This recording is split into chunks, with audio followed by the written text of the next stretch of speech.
In the tapestry of life, where every thread holds a story, America in Black and White emerges as a haven for the voices echoing through the heart of our communities. In this podcast, we wade through the rivers of our collective experiences, celebrating the vibrant hues of change brought forth by the whispers of hope and the roars of action. It's more than just a conversation. It's a journey into the heart of our society, illuminated by the light of those daring to dream and do. Join us, and let your voice be the melody that guides us toward a dawn where every color finds its place in the masterpiece of our shared destiny. Together, let's paint a future brimming with the positives that dwell in our minds and the actions that shape.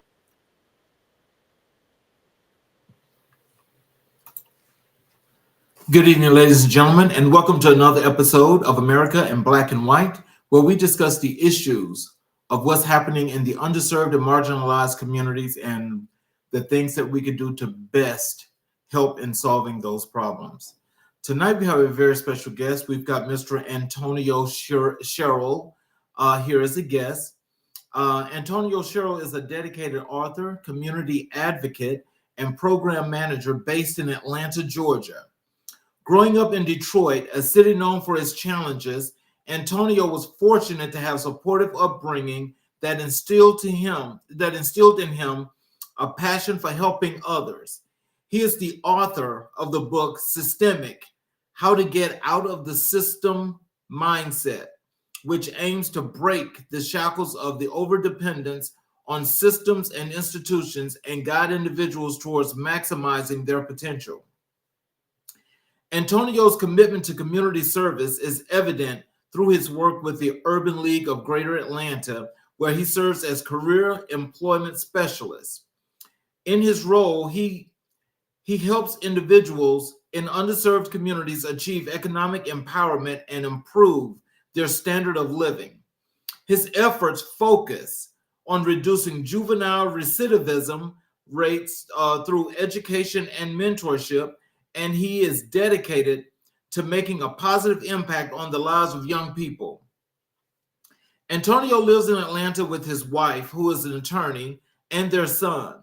Together, they are working towards success in their respective careers while making meaningful contributions to their communities. Ladies and gentlemen, I'd like to introduce you all to Mr. Antonio Sherrell. Hello, sir. How are you? Hello, Charles. Thank you for having me this evening. I appreciate you having me. Yes, sir. Welcome to the show. All right. Glad to be here.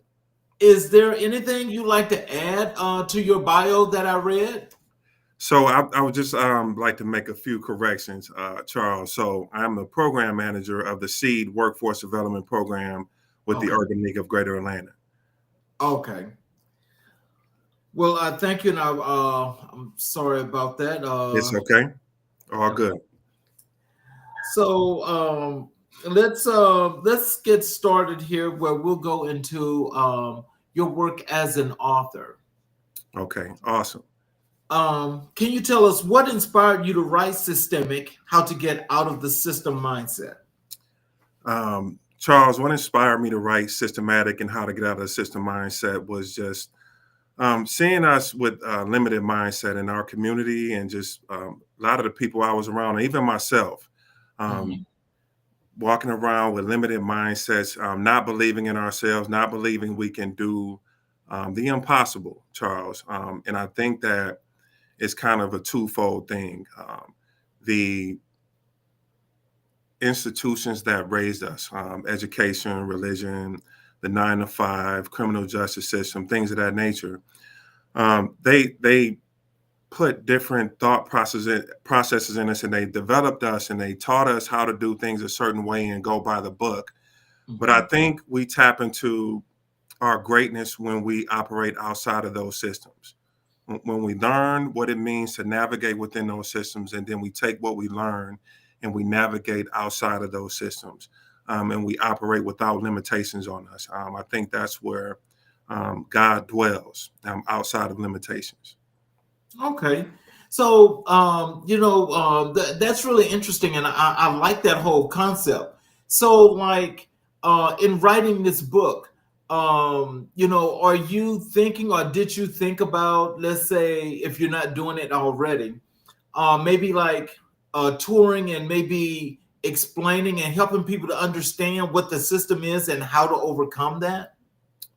Yes, that's exactly what the book talks about. It dives deeper into that concept, Charles. And at one point, I was working with different organizations trying to get my book into the prison system, to really tap into the minds of a lot of justice impacted young people and adults. But I haven't gotten to that point yet. But I've sold a lot of copies during the time I released the book, when I published it around 2021, Mhm. 2022, and I still sell a few copies here and there. But right now, I'm working on my next book, Mhm. putting my energy and focus into that right now, Charles. Okay, Mhm. great. So when can we expect that project? Probably in the next couple months. Oh wow! Mhm. Congratulations to you on that. Thank I'm you. sure that that's a lot. That's especially being a follow up. Hmm. How has your personal experience influenced your writing? Just being from Detroit, a city that a lot of people that they count us out. They don't believe in the city of Detroit. We have a great history with the auto industry, music industry. Every probably song you turn on was probably sampled by Motown, Charles. Mhm. But a lot of people, because we're not the same prominent city, we're an up and coming city right now. We're doing well, but we're not what we once were. And people don't, they don't count us as they did the old Detroit. But that inspired me, being a city of hard workers, hard hat people, resilient, hardworking, just fighters, people who believe in ourselves. And that's what inspired me. My Mhm. family, my mom and dad, their hard work and what they instilled in us, and just leaving a legacy. My dad passed in 2019, Charles, and I just felt like I have to leave a legacy. I feel like, as far as the person I am, as far as just the integrity, my character, that's in place. But I just want to do more, to leave a legacy for my dad's, my family name, and for my son. Oh wow, Mhm. that's can you tell us like from coming from Detroit to coming to Atlanta, with Mhm. Detroit being very very industrious, Mhm. how has the adjustment been between the two cities, because they're both major Black metropolitan cities? Mhm.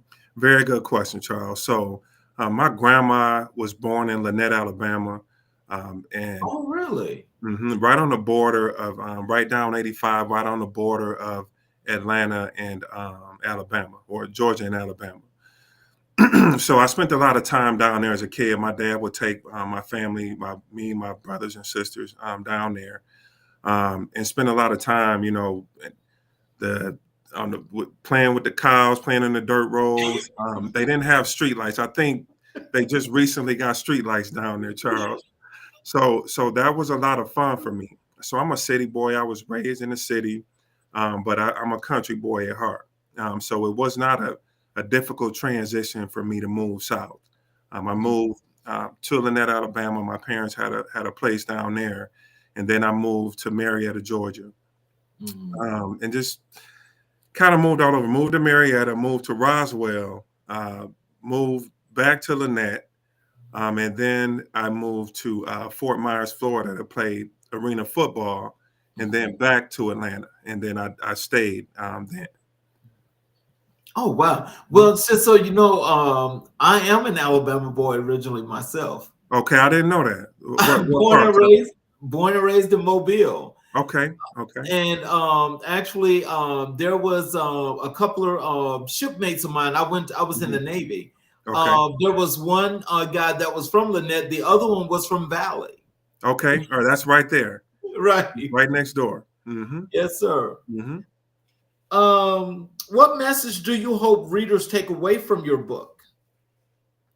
Just to believe in themselves. Don't place any limitations on themselves, no matter where they are in life, no matter what their belief system is, what their title is. Just believe in themselves. Believe they can accomplish anything in life. just by believing in themselves and believing in God. So, Mhm. when just thinking about this book, because this has got to be this has got to be a really impactful project, or well, with this book. Mhm. Um, what was the intent behind that? Was the intent, other than I understand how you work with Mhm. communities and so forth, Mhm. but what was the real premise and intent when you did this project? Very, very good question, Charles. So, I was during that time I was going to church a lot, and I had been to college. I had graduated from college at that time, and I was like, what else is there to life? Is this all there is to life? Do I, you know, graduate from college, get a job, work my 9 to 5, go to church, just go through the motions, or is there more to life? So that was my thought process. Just it was a shifting of a mindset, um, of one mindset shift to another one. Just believing that I can do anything. I was reading a lot during that time. I'm still an avid reader, but during that time I was reading more. I was reading the Bible a lot, reading a lot of spiritual things, really getting into scripture, trying to internalize scripture and understand scripture, and embodying scripture. And I learned a lot during that time, and I learned that I have to. Although these things, church is very important, very impactful. It's a part of my upbringing, a huge part of my life. God is my everything. He's my source. But in order for me to find who I am and what I'm going to be in life, I have to operate outside of these systems, which was church, which was school, which was a 9 to 5. So that was my thought process. Okay. Can you share a memorable moment from your journey as an author? Uh, one of the I could think about college, for example, and a lot of my writing is based on adversity and resilience and overcoming adversity. So, you know, college was tough for me. I was doing a lot. I was playing football. At one point, I was playing 2 sports and trying to maintain my grades. There was one point in college where I flunked out.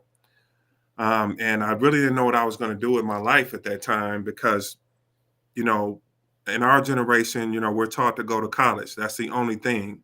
There's no other option or alternative. So I really didn't know what I was going to do at that time, Charles. So I'm like, I don't know. Football is my end all be all. I thought about getting a job after college, but I thought I was going to make it to the league. You would think that that football or sports is our everything during that time. Mhm.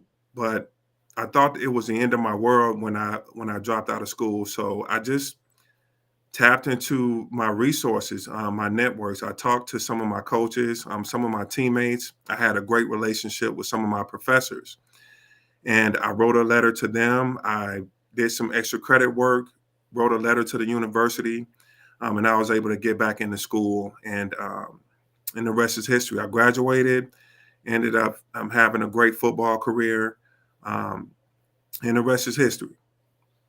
Well, I'm really proud of you for not giving up and actually going back to do this, because apparently it seems like this was a really important thing to you. Hmm. And so, as you look in the cameras right now, and for what you just mentioned, what are some of the things that you think some of our people in the audience should take from what you just said? Resilience. What I incorporate in my writing is tap into your victories, tap into your adversities, and use those to get you from step to step to get to that ultimate goal, whatever that ultimate goal is of success in your life. Tap into those victories, tap into those, when you won that football game, when you made that big play, when you got that promotion, when you graduated from college, when you had a child, when you got married, when you bought your first home, things like that. The small victories, because a lot of times when we're on on the road or the journey to our big goals, to accomplish our big goals, we forget that we've done a lot of great things. You know, we don't tap into those things, and that's what I do. I tap into those things. Like, look, you're on the path to greatness. You've done great things. You can do this, and you're gonna do this. What challenges did you face while writing your book? Fear, you know, just listening to other people. I think just you know, a lot of times we listen to people and we let their opinions dictate our progress or lack thereof. So I had, you know, shared my book with a lot of people. A lot of people had, you know, they had good opinions. Some people was like, nah, you know, because they don't look at you. They just know you from, you know, the worker, you know, your coworker or sibling or, you know, ex football player or, you know, college teammate or something. They don't look at you as being that person because you never showed them that version of yourself. So a lot of people are going to give you doubtful looks. They're going to share their opinions, and that's fine. But you know, you got to show them. You got to pop out and show them, like Kendrick Lamar said. You got to show them that new version of yourself. Oh yeah. And I encourage everybody to do that because people are going to doubt you, and guess what? You're going to doubt yourself. So Yeah. I, you know, whether you want to call it the enemy, self-doubt, fear, whatever Mhm. you want to call it, but you're going to doubt yourself sometimes. But you gotta reinvent yourself. You gotta shift your mindset. You gotta pop out and show them, and you gotta pop out and show yourself to make others a believer and make yourself a believer of the new version of you. So when you had those fears and you had those doubts, Hmm. what are some of the things that you did to overcome those things to keep moving forward? One of the things, so I always loved to write. I wasn't the best writer, and I'm still working on being a better writer. But I wasn't the best writer in school, but I always loved to write. I always loved to read. I remember back in middle school, you know, one of our teachers, my favorite teachers, Mr. Addis, used to read the Outsiders books like that, Lord of the Flies, and one of my high school professors, and he was also one of the defensive football coaches on the football team, Coach Strunk. He used to read a lot of Shakespearean books to us.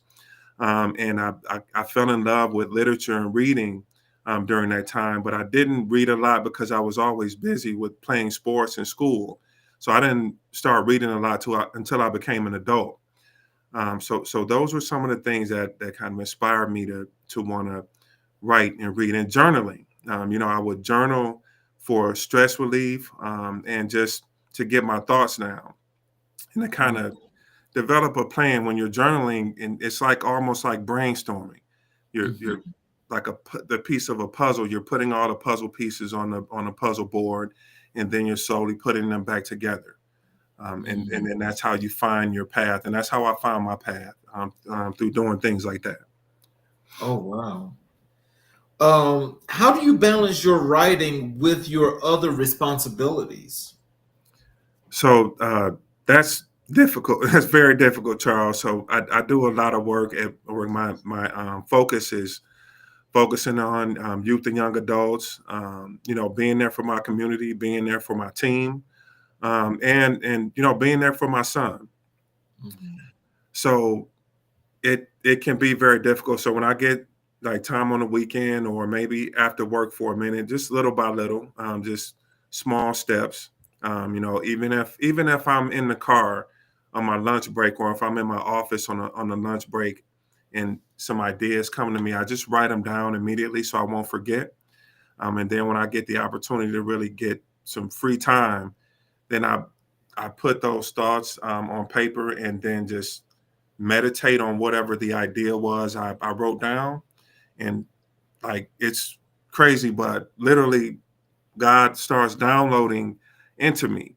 And I usually write the book, like when I write the idea down, I start writing it in outline. So I'm getting the book outline in chapters already, and then along the way, when I you know get some information or I run into something that pertains to the book idea, I write that down and I put that in that particular chapter.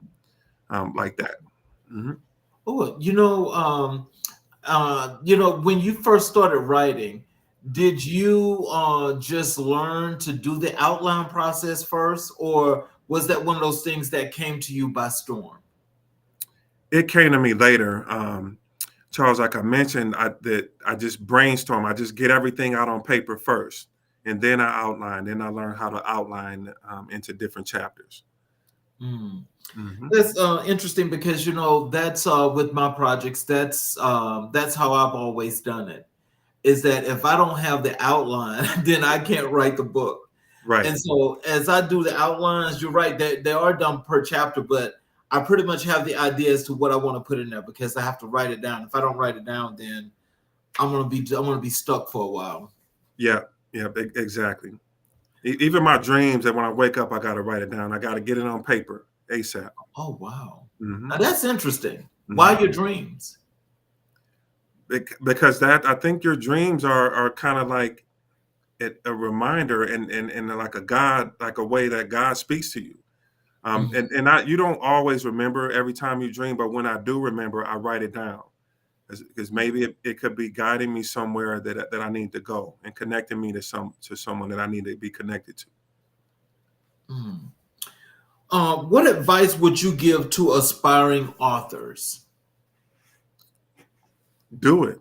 Don't be afraid. I think everybody has a book in them. And when I tell people that I'm an author, they're like, "Oh wow, I thought about writing a book." Well, write it. Don't wait. I'm one of my favorite speakers is Les Brown. He always talks about being on your deathbed and looking at all the ideas that that they trusted you. They wanted you to get them out. They wanted you, that whether it was a book idea, a business idea, or job opportunity, they wanted you. You're that vessel.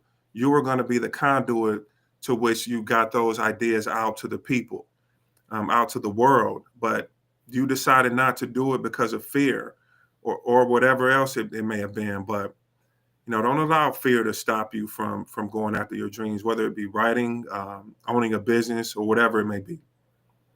Mhm. How do you stay motivated to write consistently? Again, obedience. So I'm not perfect, but I look at obedience. When we talk about being obedient to God, we think about righteousness and doing the right things. I think of it that way too, but I also think of obedience as God trusting you with the vision that He placed in you. So I feel like if God placed something in you, He believes that you can do it. Even if you're not that person that gets the idea out right at that moment. But eventually, He's molding you into that person to get that idea or that vision out to the public or to the people. Can you describe your writing process?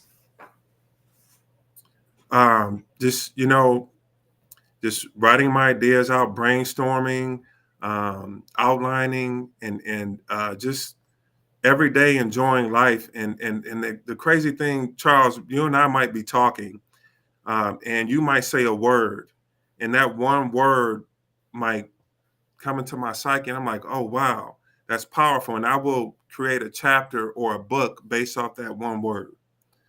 Mm. So, have you always been that kind of creator? Because that sounds like one of those special folk like Prince. I think so. And I think that we all are, but we have to tap into it. I think that I've gradually tapped into it over the years, and the more I accomplish something big like that, the Mhm. more I tap into it. But I try to encourage others to tap into their gifts as well.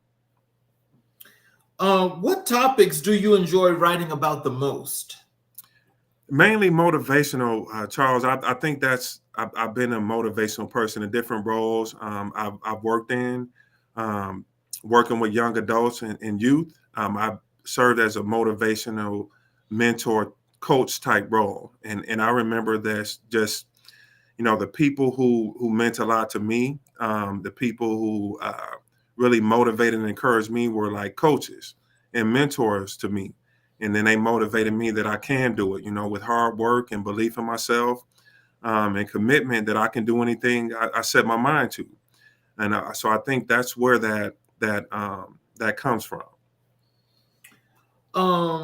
Let's transition over to another important part of the work that you do, and that is the work that you do in the community. Can you tell us what motivated you to get involved in community advocacy? So I think subconsciously, Charles, watching my grandmother, I spent a lot of time with my grandmother, and she would help people, bring people food, give people money. Just she wasn't doing the best herself, but she would always be willing to help others, help her friends out, help people in her neighborhood. And my dad and my family was the same way, and my granddad was the same way as well. And I think I tapped into that subconsciously, and I just got into the social service field myself, and I never looked back.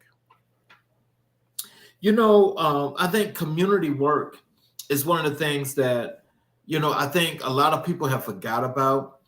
And so I can always reminisce back to when I was a young man. And I know that when like sometimes people use the term the community raised us, Mm-hmm. that was actually true for the Yeah. time in which I was a young man. And so it's like we've gotten away from that. Mm-hmm. And so some of the things that you're talking about, I mean, that's some old school rearing for a kid. Mm-hmm. And for a young man like yourself that still has this in your moral compass, I mean, that really states a lot. Do you really think about any of those things as you're doing the work in the community? Absolutely. As I talked about in my bio, when I sent you the lengthy bio that I sent, Charles, my mom and dad, my brothers and sisters, my aunts and uncles, my coaches, my teachers, people in the community, in the neighborhood, like that's really true. The village actually raised us. They wouldn't allow us to fail. I don't know if you remember, like back in the day, the guys in the community, whether it be the workers or the drug dealers, they wouldn't let the young guys fail. They would keep them out of trouble. Like, this is not for you. You play ball, you go finish school. You stay away from this. I don't know if we have that, to your point, Charles. I don't think we have that anymore. We don't have that layer of protection over our young people in the community anymore. So and so as you just see that, like moving forward, what are some of the things that you would suggest that we could do to help to establish and rebuild our communities? Very good question, Charles. So I think that first we got to stop being judgmental. Our generation. I'm 45.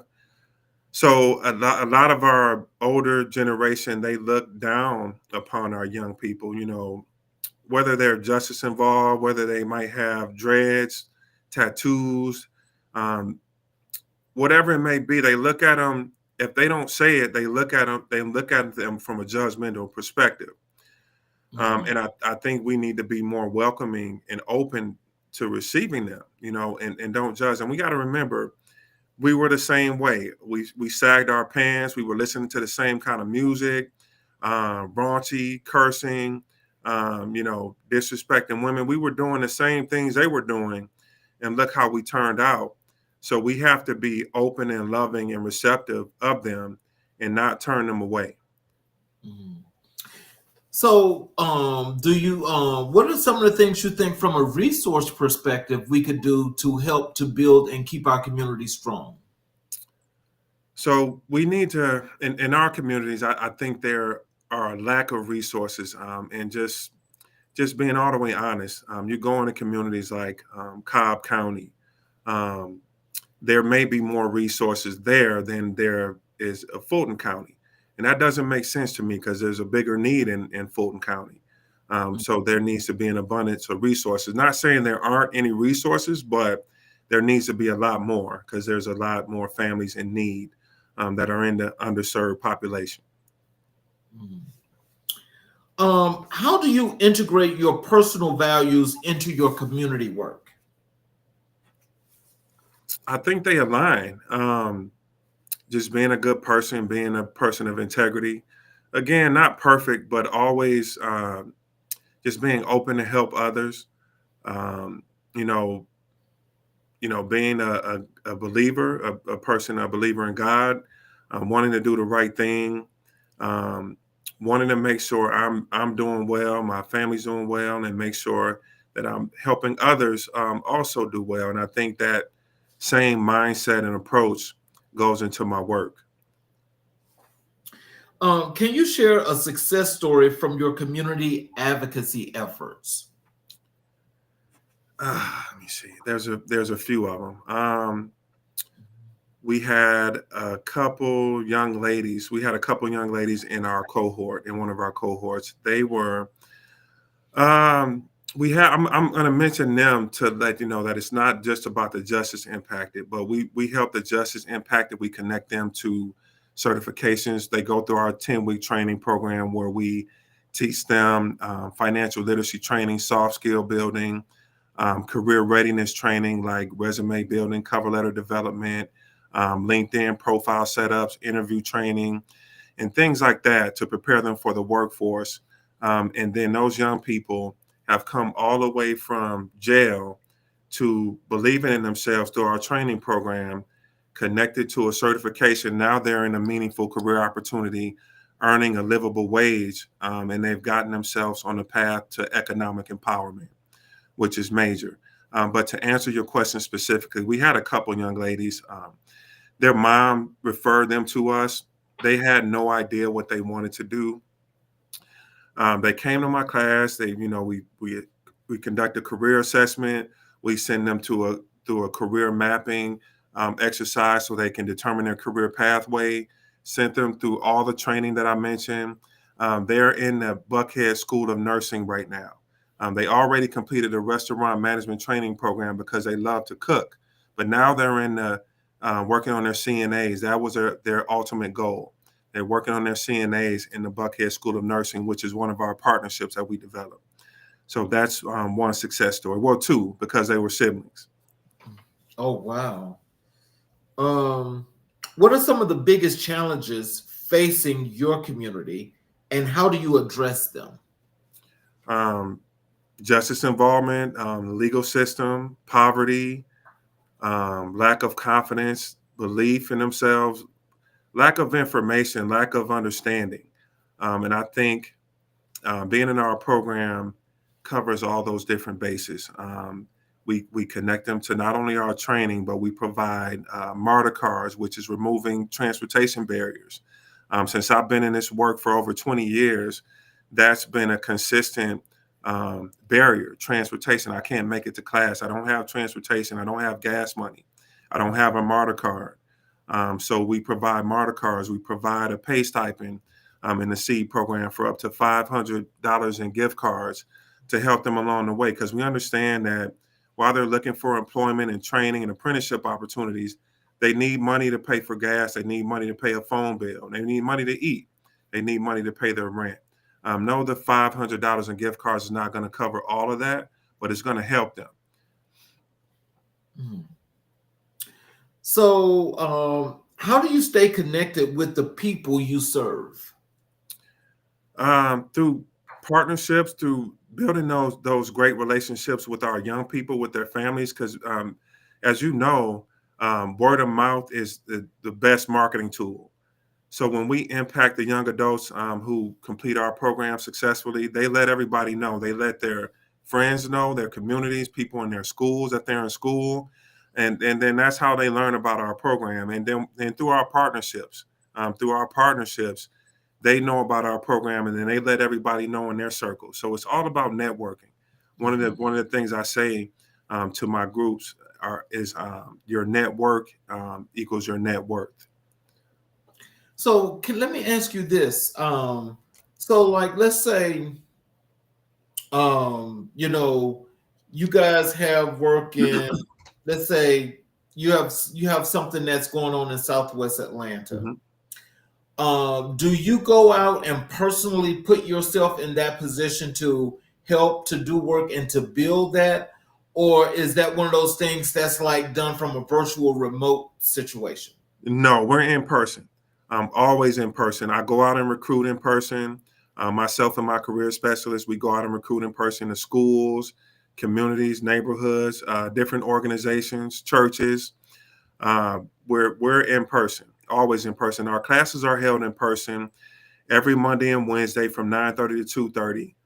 We have a 10-week cohort at the At Promise West Center off 740 Cameron Alexander Boulevard. Like, if you're familiar with that area, about 5 minutes from the Mercedes-Benz Stadium. Hmm. Oh wow! So that's and so is that like one of those new establishments that was built over there? No, the At Promise West location has been around since, I believe, 2018. I could be wrong, but there's Mhm. four. There's the At Promise West location, at the location I mentioned, at the address I mentioned, and there's the At Promise South location off Mhm. Metropolitan Boulevard. There's Southwest location off Camilton Road, and they just opened another one. I believe it's in East Point. I could be wrong, but those are the ones. The three that I mentioned are the ones that's currently active. Okay. Um, what role does mentorship play in your community work? Oh man, it's the most important thing, I think. I think mentorship takes the title off of things. I've worked as a juvenile probation officer, a juvenile program manager, and I think a lot of times when they see those titles like a defects worker, like a law enforcement officer, they kind of put their guard up a little bit, and it takes them a minute to let their guard down. I think when Mhm. you come with the title as a mentor or coach, their guard is not up so much, and because you come out of love, you come to help them. You're communicating with their parents, letting them know their progress. Finding out what they need, connecting them to their resources, and you're being a model. You're being an example for what they want to be. Wow. You know, when you think about mentors and what that means, especially to people that need them and so forth, like how do you guys come up with the concept of pairing mentors with the people that need them, or is that like a random thing that happens? So in my case, um, I conform to what they need. I have a curriculum that I develop based on the National Urban League curriculum, and I develop a curriculum that fits the population that I serve. Hmm. And then when I'm instructing or when I'm facilitating, I make sure that it's engaging. I make sure that they're in tune. Something that they're interested in. I might talk about music. Hmm. Um, I do something that's going to grab their attention and keep their attention. So, in my role as a program manager for a workforce development program, I make sure I create something or that's going to be impactful, Hmm. that's going to grab their attention and reach the ultimate goal of success. Because a lot of them come to me. I want to get a welding certification. I want to get my CNA. I want to get an IT certification, or I just want to get my GED. I make sure I am.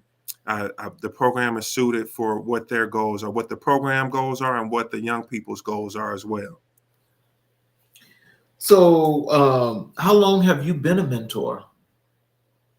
I'm not a certified mentor, but every role that I've served since I was a juvenile probation officer, since I was playing football, I was a mentor because I remember how the seed was planted into me was doing speaking engagements with my teammates to elementary school kids, and doing camps. And then this, because I never wanted to work in a social service field. I never saw myself working in a social service field. I wanted to be a professional football player or an FBI agent. But that didn't happen. So I got into the social service field, working with at-risk and justice impacted youth and young adults. And then I kind of stuck with it in every role that I've served. I've served as a mentor. Even if it was a probation officer, my job is to hold you accountable.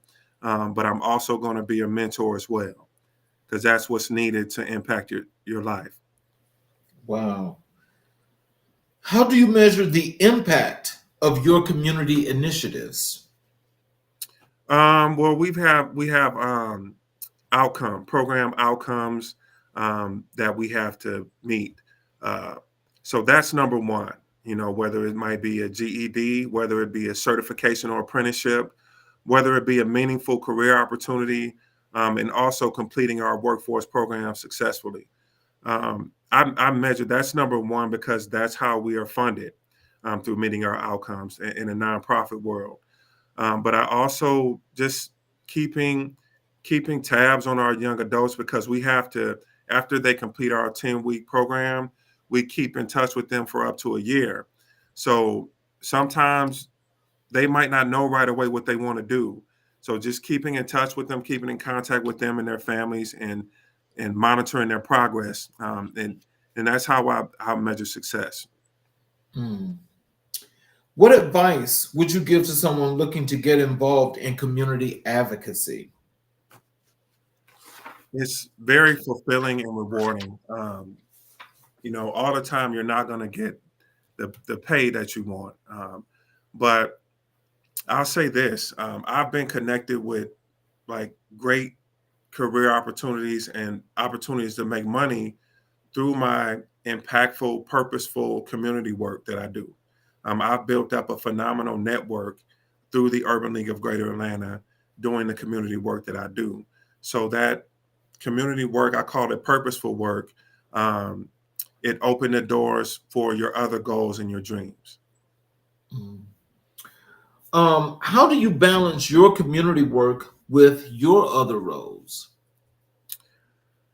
Um, it's hard. I'm sure you know it, because I'm sure you got a personal life too, when you balance your life I try. with your work. I know. Same here. I try, but it's just you got to be organized. Like that's one of the soft skills that we try to teach our young people. You know, Mhm, while we're learning ourselves, we try to teach them time management skills, mhm, communication skills, things of that nature.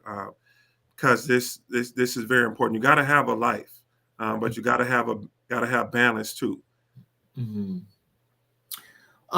Can you share a memorable experience from your work with the Urban League of Greater Atlanta? Every day is memorable. Just I know I mentioned the young ladies whose mom referred us to our program, referred Mhm, her to our program, referred them to our program. I mean, we have a lot of justice impacted young adults, and they're getting out of jail. They're they're afraid. They just want to come to our program because their probation officer told them to come to our programs, and then mhm, they leave after 12 weeks thinking like this was the best decision I've ever made in my life. This was the most, like you talked about, life changing on your intro.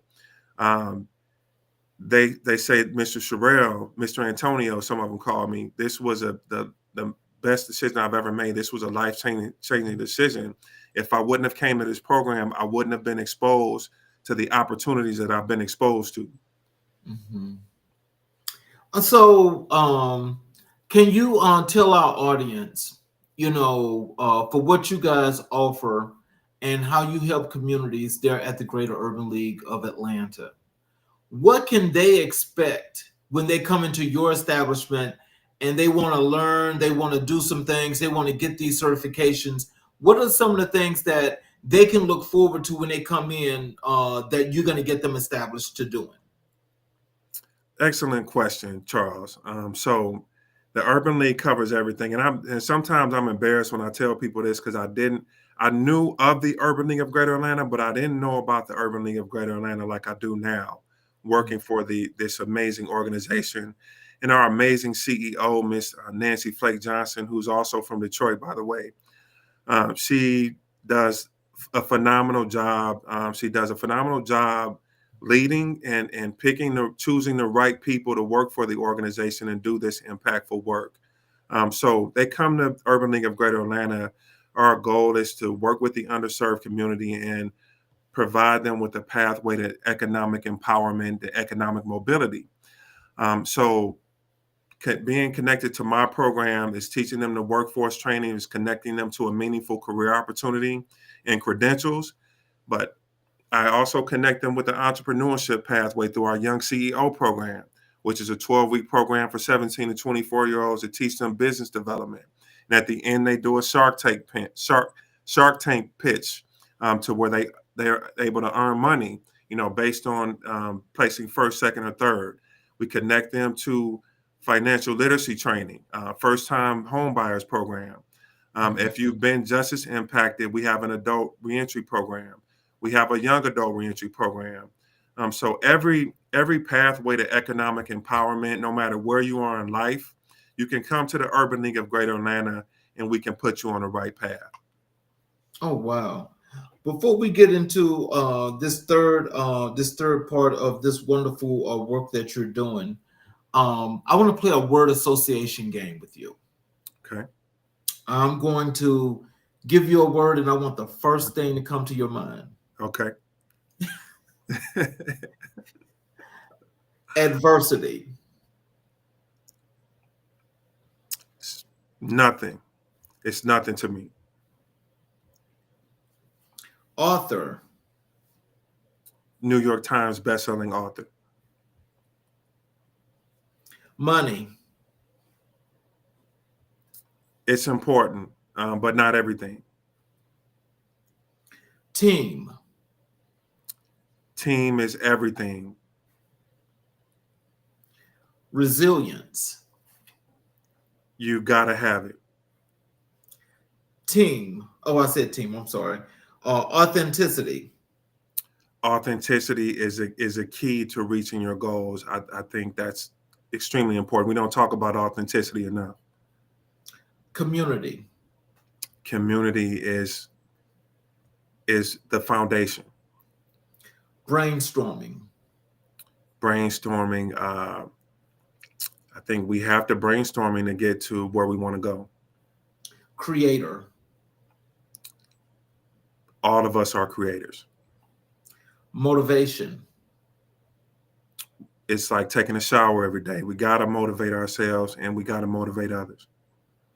Of all those words, which is the most important to you and why?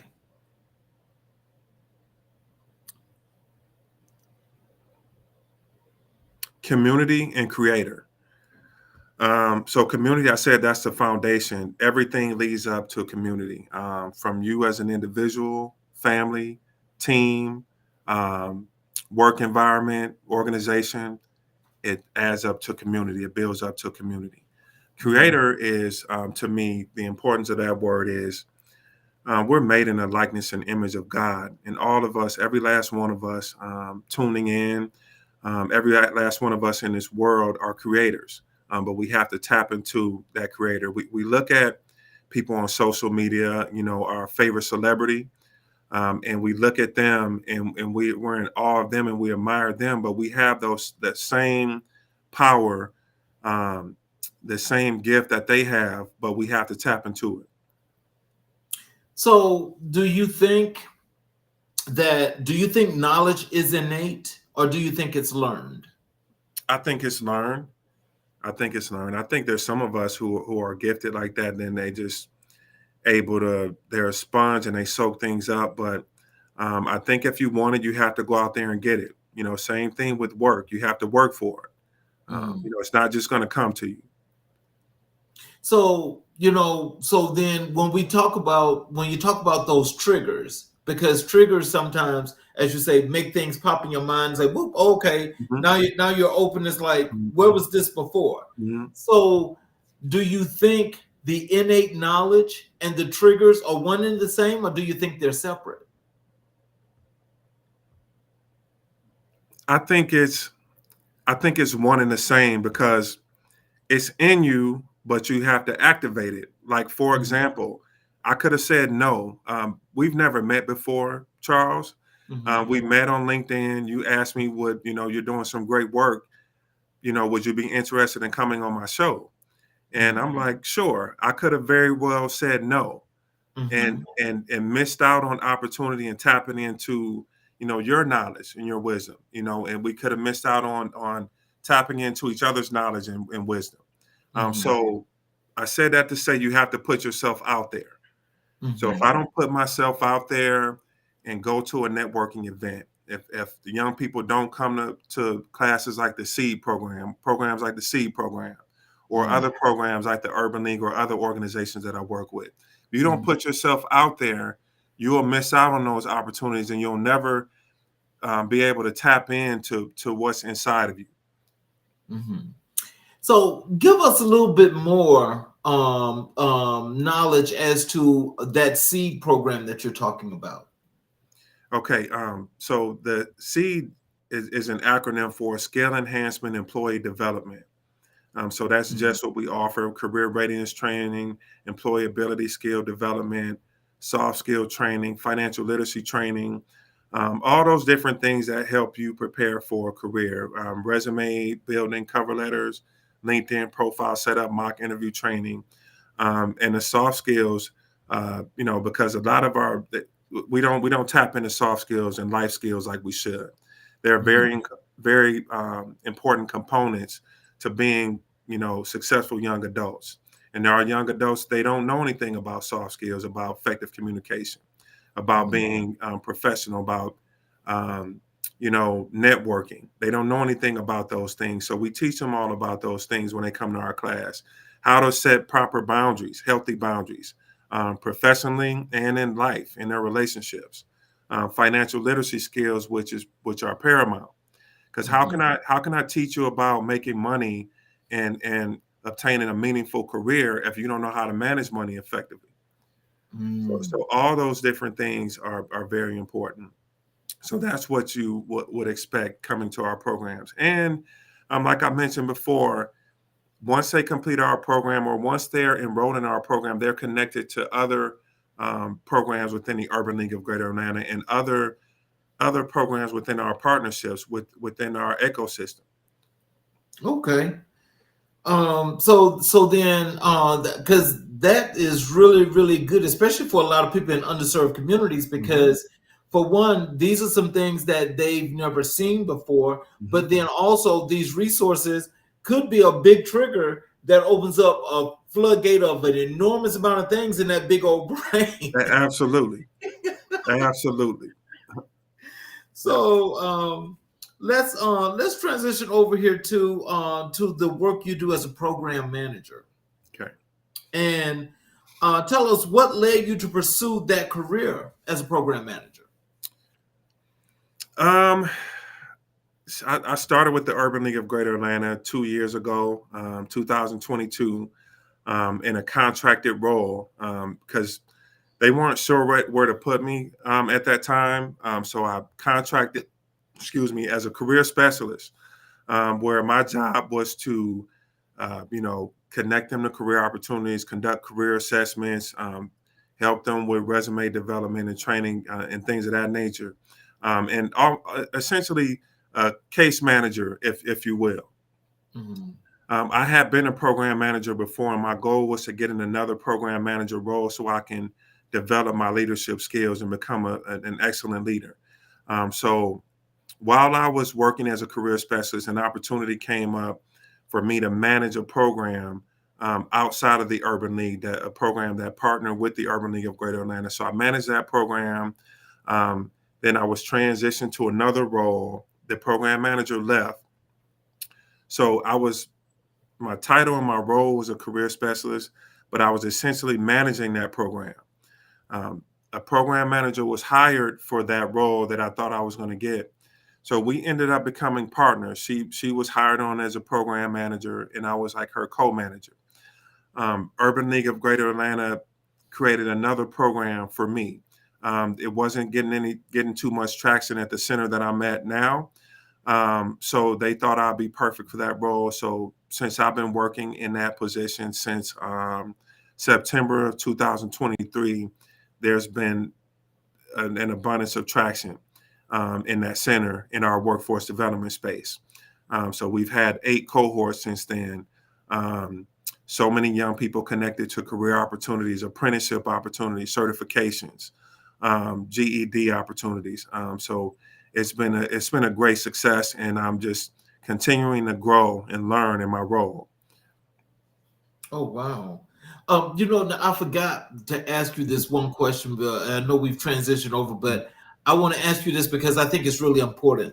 Mm-hmm. Can you tell our audience what is the importance, or what was important to you as, you being a professional football player to Mm-hmm. this part of your professional career? How did they mesh? How did they get to come together?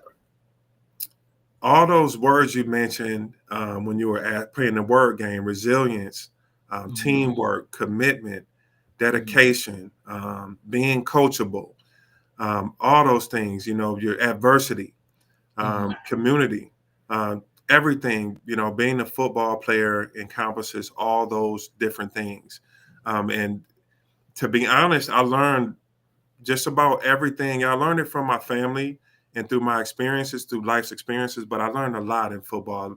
It's built up so much resilience. I bumped my head so many times. You're going to lose games. You're going to miss the tackle because I played defense. So you got to get back up. You got to brush yourself off and get back up, wipe the dirt off, wipe the blood off your knuckles, and get back to it and get back at it. So and teamwork is the other thing. Like that comes natural to me, in building partnerships and working with my colleagues and working with different organizations. That comes so natural to me because of football. Mm-hmm. So how do you support individuals in your role as a career and employment specialist? Just as a program manager, as a connector, I work. So my role is a program manager of the SEED program, but I also work, wherever I'm needed. That's the football component to what I do. Wherever I'm needed, whatever my team needs at that time, even if I have to go back to a career and employment specialist role, even if I have to be a mentor at that moment, whatever that young person needs at that moment, that's what I am for them. Mm-hmm. So is the program manager, as a program manager, does that mean like you're like the quarterback of the team? Exactly. Head coach more so, Okay. but the head coach and the quarterback are pretty much connected. So yeah. Okay. Mm-hmm. Can you describe a typical day in your role as a program manager? Oh, man. So I typically, sometimes the night before, I prepare for for my class. Going over my PowerPoint presentations, reviewing the curriculum. Depending on what week we're on, just getting content for that particular class. You know, we're doing that sometimes, and that's from 9:30 to 2:30. Sometimes we might have a situation where people may not get along. So I gotta be a program manager. I have to be a delegator and delegating tasks to my career specialist to making sure she's meeting with them one-on-one, conducting her case management duties. Sometimes we're recruiting. Sometimes we might get phone calls while we're programming, asking questions about our program. So I'm recruiting. After class, I might go to a networking event. So there's all of that. I might conduct mock interview training for a young person who has a job that same day or the very next day. So there's so much that goes into that as a program manager, working as a program manager. Oh man, something I just get the feel basically from just listening to the things that you just described that goes into your job description, that this has got to be like an evolution for the kids or the young adults that actually come into your program, because that's a lot of responsibilities and a lot of duties, but it's also something that's actually giving them these opportunities to build and expand. Absolutely, Charles. So I tell them that they motivate and encourage and inspire me because a lot of them, some of them are going from pillar to post. They don't have stable living environment. They don't have money. They don't have transportation. But a lot of them, they still find a way to make it to class every Monday and Wednesday. Sometimes they come in more Mhm. because of the resources that we provide. So they encourage and inspire me. How dare I make an excuse that I can't get to work or that I can't accomplish my goals when this young person who don't have the same resources or opportunities I have, they're making it happen. Mhm. Oh wow, that is something else. What strategies do you use to build trust with the people you serve? Being authentic, being honest, being straightforward. We work with young adults, 16 to 24. Most of the time, they're like 19 to 24. So I'm straightforward with them. I'm real with them. I'm professional, but I'm from Detroit.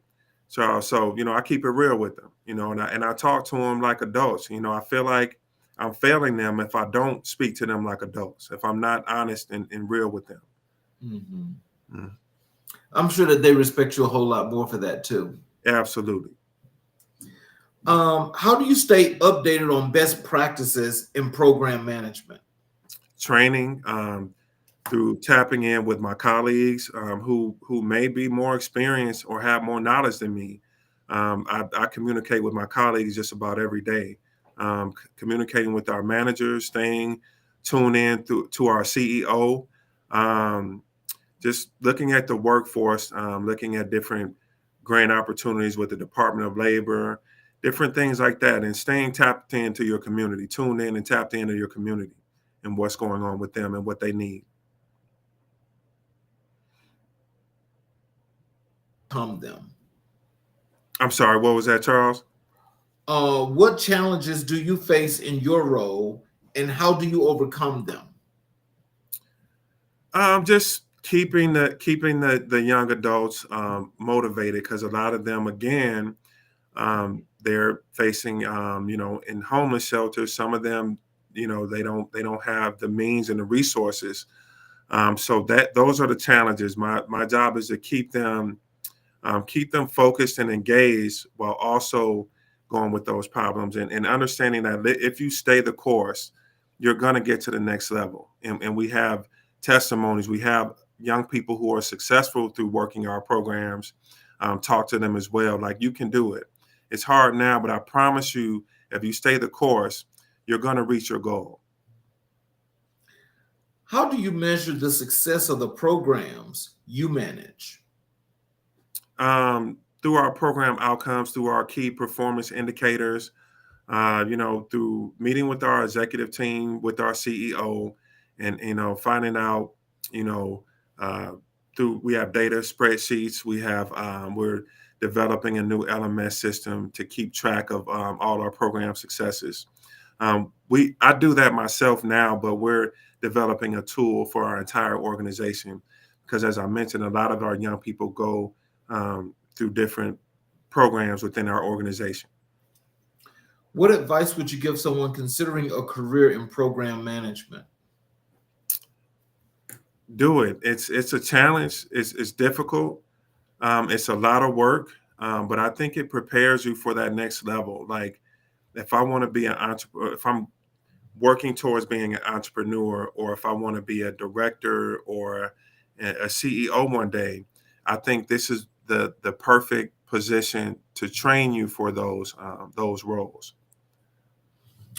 Well, can you tell me this? I used to go to the location. I don't know if you guys still have the same location. It was downtown by the SBA building. The Urban League headquarters. Yes. I Yes. used to go down there and they used to have those entrepreneur classes. Do they Hmm. still have those? They do.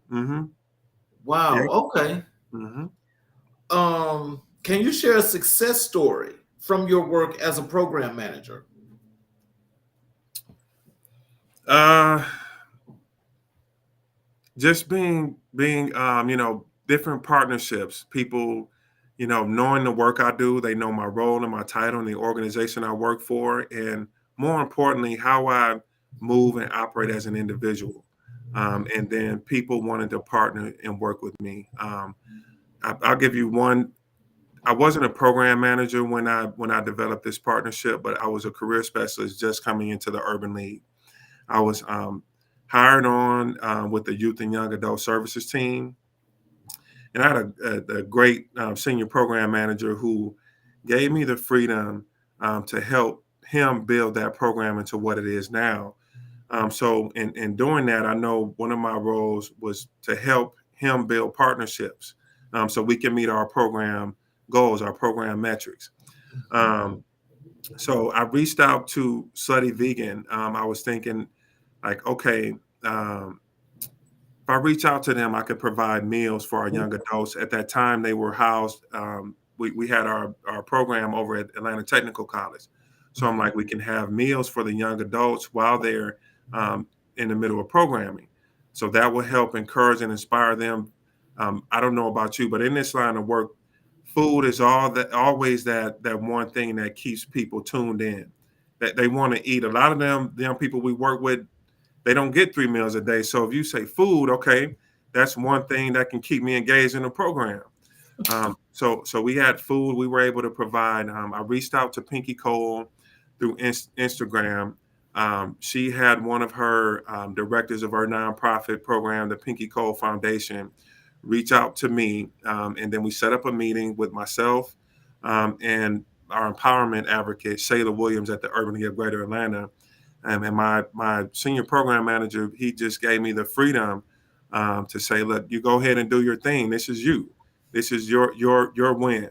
Um, so we were able to get them to provide meals for us, the young adults, and also the staff at the Atlanta Technical College. And then we leveraged that opportunity into on the spot hiring. We had a matriculation ceremony where our young adults completed our program successfully.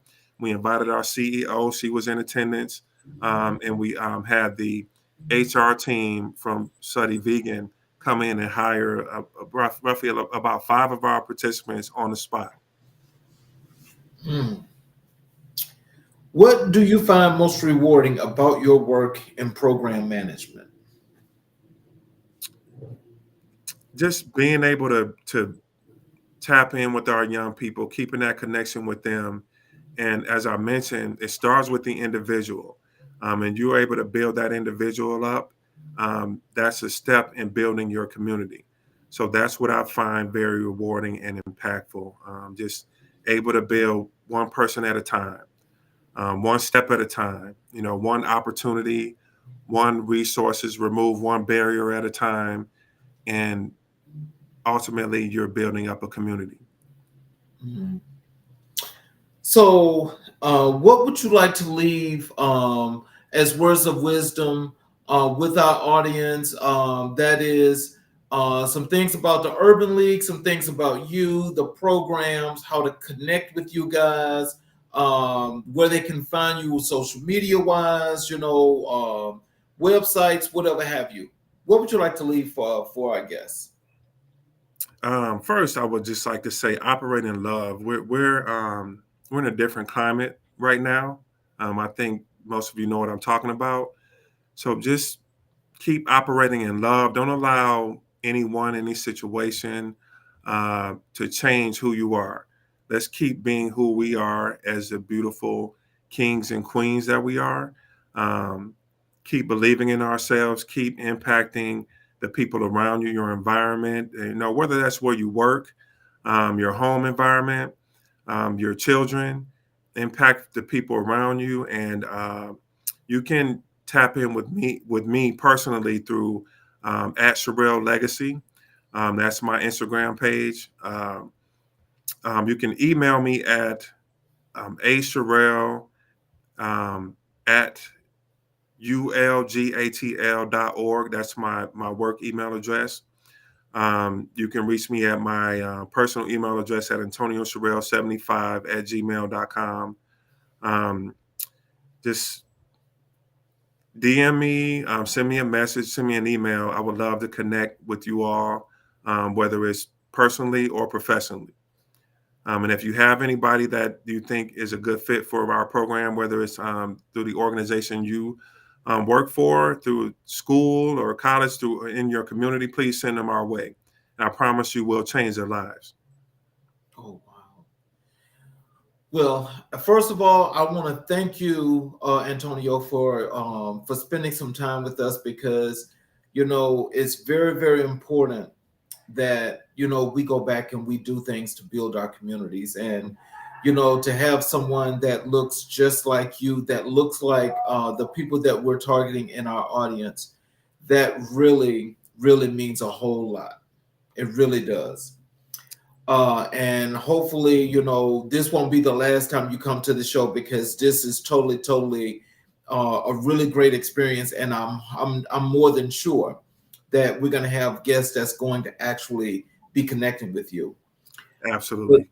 And for those of you that are out there that's watching the show, I want you also to learn or to know that when we take it serious, to take it on as our own, to go into our communities, to build them, to expand them, to connect them, and to grow them. We talk about situations like this, that the Urban League has got professionals like Antonio that's out here to help and to extend that hand as a resource, to lend out, to pull you in, and to help you to get you set on the right path. Our jobs is that we don't look for others to do things for us all the time, because we know that's not going to happen. So we have to do it for our own communities, and we have to extend those hands, and we've got to do that legwork. That's the premise and the purpose of this show and of this program, because we know that there's a lack of resources in an enormous amount of communities where we all live. But we're here to actually put that out there for you, so we can get you to do what's necessary to help you. So for those of you that are watching on the YouTube channel, I want to thank you so very kindly. Please leave us some comments and some feedback. Let us know how Antonio did, and some things that you want us to talk about the next time he comes on the show. If you have not subscribed and hit the notifications button yet, please do that, because every time you do that and we have a show, you will be notified when it's coming on live, so you can watch it when it first comes on, or you can go back and you can watch any show that you'd like to watch, including this one. Thank you again, Antonio. And we definitely want to have you back. And I will definitely be sending you some dates, because this was definitely more than just food for thought. This right here was a real experience that actually reached down into the heart of our communities. Thank you so much, Charles, for reaching out to me. Thank you for connecting with me. I appreciate you, and for giving me the platform to speak about what we do at the Urban League of Greater Atlanta. Yes, sir. And I want to thank you all again. Y'all have a wonderful evening. We will be back next week, starting next Tuesday, again, 6 p.m. Eastern Standard Time. Y'all have a great day. Have a great weekend. And we will see you